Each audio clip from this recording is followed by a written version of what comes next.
By far my most popular video of all time is this slap bass one with 7 exercises. So this is a follow-up to that. It's quite difficult, so if you need a slap bass primer, watch this video first, but otherwise we're just going to go straight into this one. It's in the key of A minor, and I'm going to show you how you might make up your own things as we go. Here's the first one.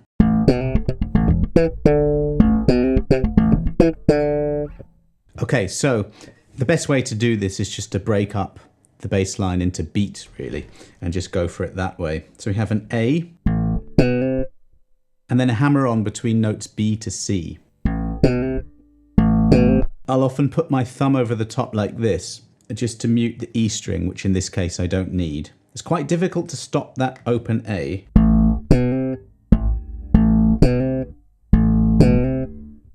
But one way I'm doing it is just as my finger pops the B to the C, I'm just allowing the bottom of the hand there just to rest on that A, and it will stop it. Then we have a ghost note. When I'm playing slap, I'll generally just touch all the strings with my hand, fingers and thumb. Completely deadens it. That's the next beat, slowly.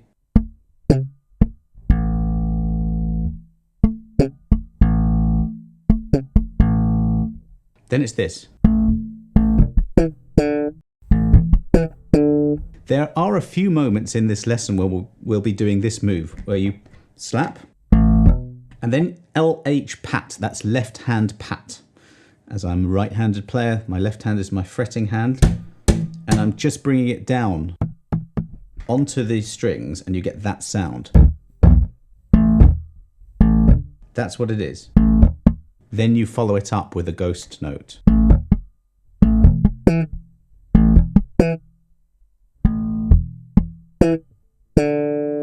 Then a C.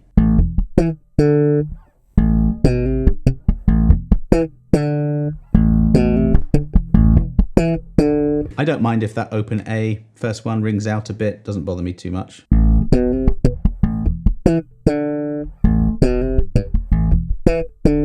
Now this is all A minor. A, B, C, D, E. We have the A string open.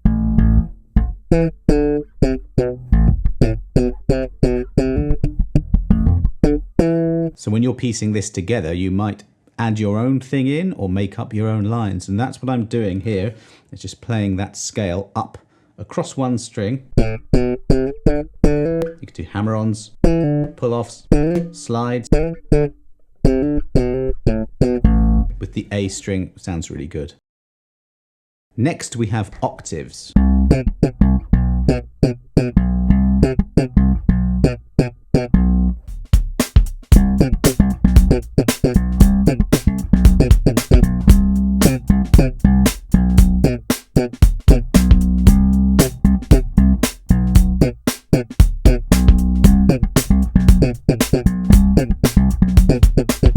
I'll do that a lot.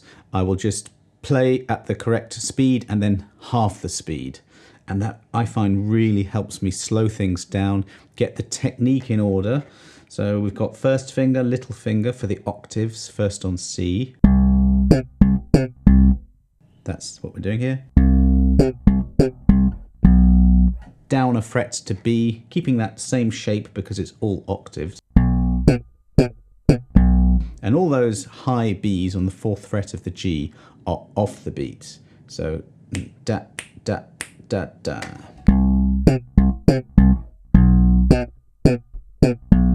That's probably where I would recommend getting a metronome clicking like this, and it's much easier to hear what you're supposed to be doing.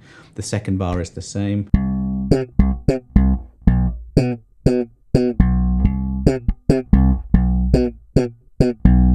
All of these bass lines are in the same key, so you could take two and patch them together. You can take any of them and put them in any order and it will work. So try that.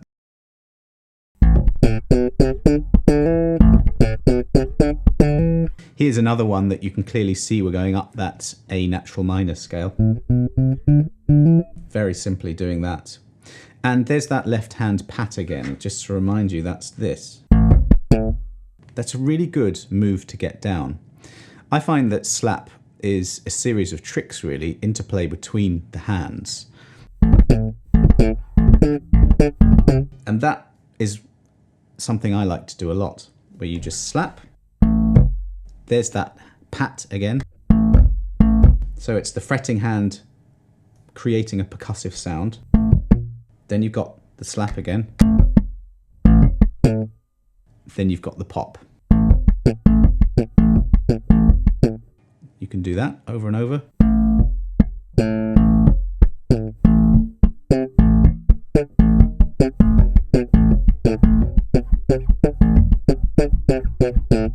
And you can use some of those notes to make your own thing up. So slowly.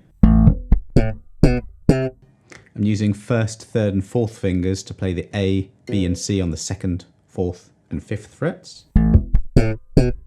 Don't worry if you have to go beat by beat. Certainly bass line by bass line, and spend a bit of time getting this together. At that point there, it's a big jump. So I'm going, little finger is on the 5th fret, and then in the next instance, the first finger is on the 7th fret. It's a big hand shift. So from the D, pop, slap on the A, and then hammer on from D to E, frets 7 to 9 on the G string. Here it is again with the drum beat. This time I'll start with the slow version.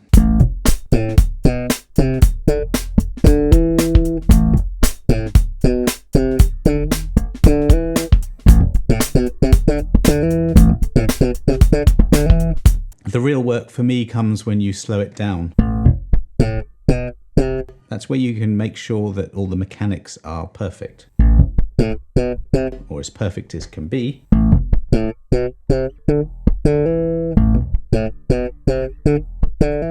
Next one is this.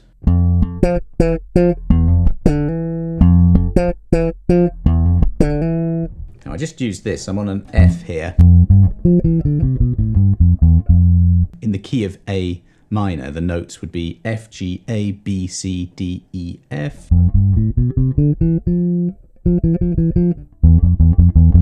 And for me, it's just patterns. So this little semitone or half step pattern here is the same down the octave. And when you're playing slap,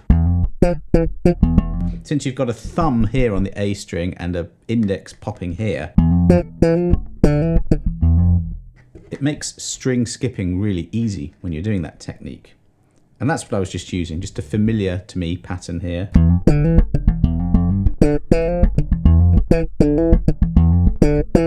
And that's what this exercise is all about.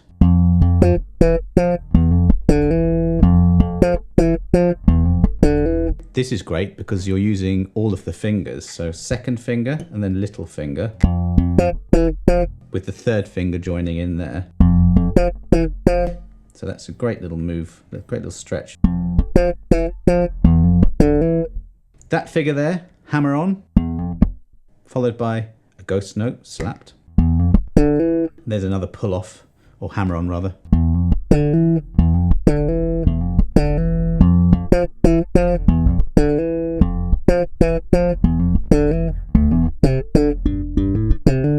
So there I'm just taking the same rhythm and moving it to different notes that are in that scale. Obviously it really helps to know your scales and your patterns.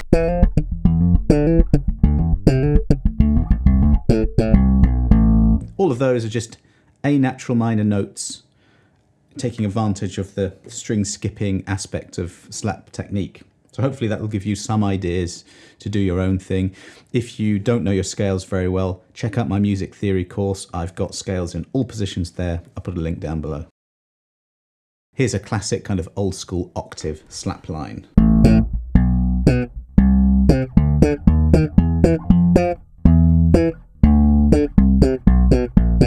As the frets get narrower as you go up the neck, you have to alter your hand shape a little bit. Otherwise, because it's all octaves, apart from the open string at the beginning, it's all First finger, little finger. You can use your third, but I think it's easier to use your little finger as it lessens the stretch.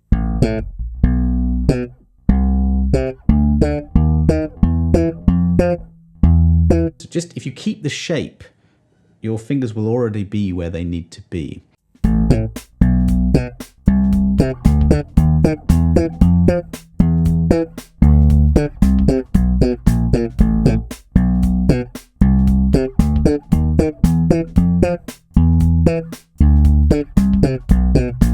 Slight Stuart Zender Jamiroquai vibes there.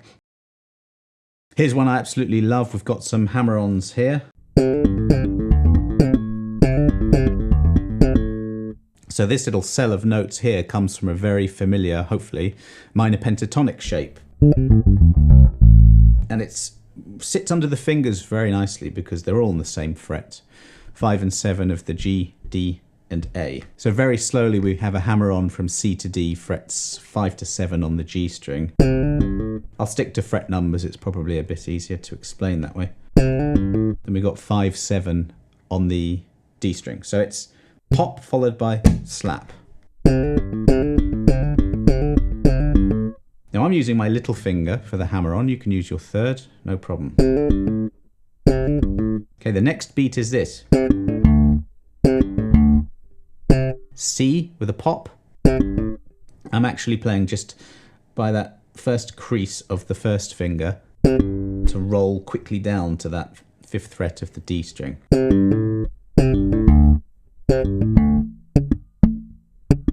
That's what the slapping hand is doing.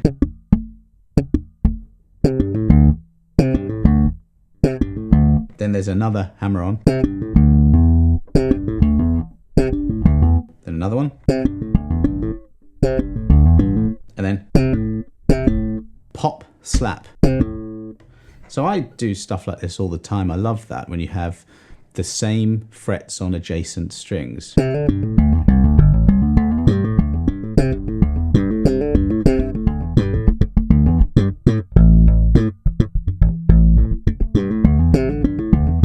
All that kind of stuff. It would be much better to practice that with a metronome to tighten it up, but just to demonstrate. And again, once more, it's knowing the shape and the notes of the scale. Any of those notes will work brilliantly if you know them. Last one is a kind of Flea-inspired one where we've got a relentless 16th note pattern going on.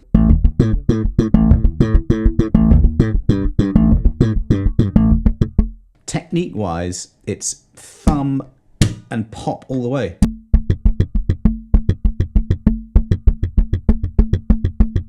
I sometimes think of this like playing with a plectrum. When you play with a plectrum, I'll just use my fingers. You have a downstroke and an upstroke. And the speed comes from very quickly repeating that movement, down, up. I sometimes think of that when slapping. Instead, I think down, into the body this way, different plane we're thinking, into the body, and then up, away from the body. I think that's a good exercise to get into with slap, and to do that on any string to any other string, so like an E to a G, for example, E to a D, even same string, D to D.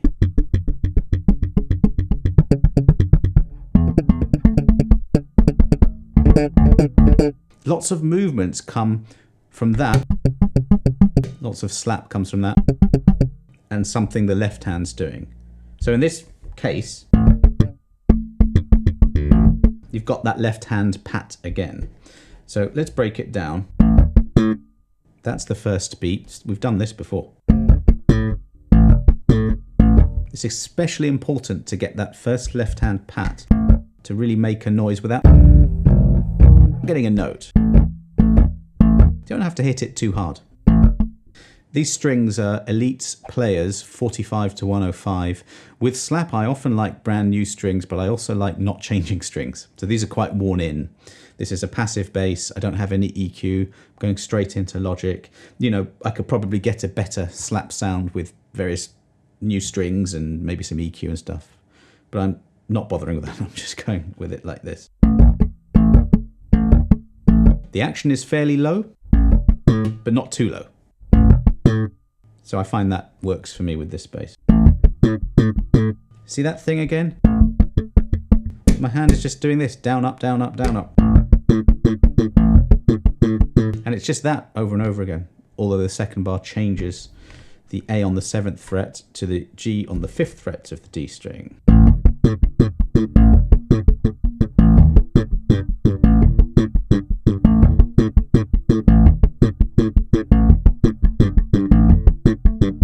You can slow it down.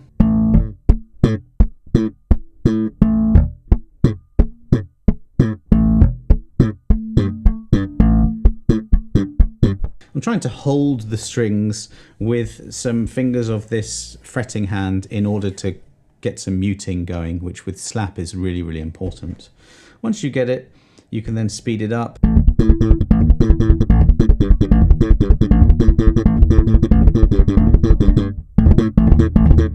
It's that thing. I find I don't really play like this very often in gigs or sessions, but I find it a really useful thing to do to keep my touch there, to keep my technique going, to push myself a bit. You know, I've always liked to make rhythms on the bass, even if that's not the way I play all the time. Do like, subscribe, and share. Comment. You know, comments really help. And ask me some questions about this stuff if you want more follow-ups like this. I don't just do slap, I do all kinds of other lessons as well.